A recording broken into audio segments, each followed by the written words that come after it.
And I was very much touched by what could Diane be teaching in 2 days that would make a person change from that to this. And very soon, by middle of the day, Monday, I realized what it was. She actually committed some kind of miracle where you sat there and this alchemy happened in your soul. You started seeing that it's possible, that you can take all of your love and you can take all of your passion and you can translate it into an everyday action as a teacher, as a parent, as a citizen of the world, and bring peace, starting with yourself. And I was so excited. At the end of the day, I offered to help her translate this series of books on living values to Persian, to Farsi, where it could be taught in Afghanistan. At the time, there was a big problem. Afghanis were having problems for years, war and destruction. And she said that it was a very good idea. That was Monday night. And the next morning, I came very ready and excited for the next whole day of teaching. At 8:30, we were at WLRN. And about 8:38, a woman walked into a place where she was teaching and we were learning, and she said, a plane has just flown into a building in the World Trade Center. And we were all shocked and dismayed, and we just asked for the size of the plane and how could that happen, and wanted to continue.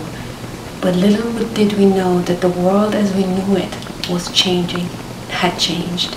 And we sat there in awe of what unfolded the next few hours.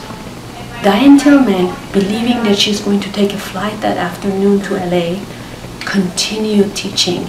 On one side, there was this woman teaching building blocks of bringing peace to the world. And on the other side of the room was a wall with 16 monitors showing what is unfolding in reality in another part of the world. And as I looked at that, I looked at Diane and I had my answer. I knew what I was going to dedicate my life to. I was going to support this woman, bring up my dream of bringing peace to the world, one person at a time. At that time, I didn't know that there were 19 men responsible for this. But later I was thinking, if one of them was touched by a parent or a teacher who had had this training, this may not have happened.